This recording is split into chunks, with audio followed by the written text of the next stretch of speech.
Alors la prise de poids à la suite de l'arrêt du tabac reste un des freins les plus redoutés des fumeurs. Il faut savoir qu'à la suite d'un arrêt de tabac, la dépense énergétique va être moins élevée. Je peux vous proposer quelques astuces pour l'éviter, l'activité physique, mais aussi l'alimentation. Moi, ce que je vais conseiller à mes patients, c'est de noter sur une semaine ce qu'ils ont mangé et ça permet vraiment de prendre conscience de nos erreurs alimentaires.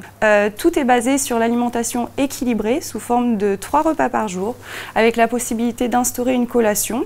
Alors, soit avec une poignée de fruits oléagineux, c'est tout ce qui correspond aux noisettes, aux noix, aux pistaches, aux cacahuètes, ou un fruit, un laitage ou une tranche de pain par exemple.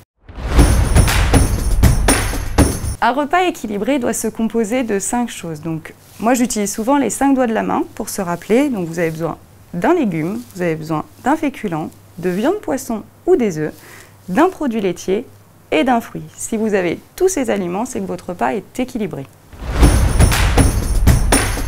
Pensez à vous peser de temps en temps. Alors, une fois par semaine maximum suffit. Cela permet de surveiller et de réagir en conséquence. Une personne en fumeur est en sous-poids de 2-3 kg. Donc, une fois que l'on arrête de fumer, le poids se rééquilibre. Alors, il ne faut pas faire une fixette sur le poids, mais avant tout sur la qualité de vie que l'on oublie parfois.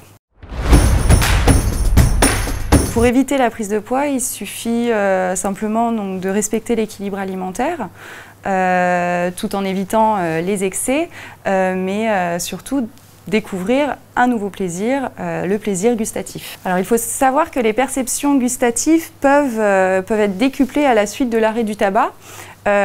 Vous pourrez probablement prendre plus de plaisir à manger. Donc par exemple, vous pouvez faire le test rien qu'avec un carré de chocolat noir.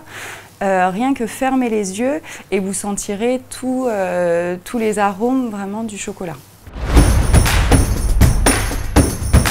N'hésitez pas à aller sur le site du PNNS donc, qui s'appelle mangerbouger.fr.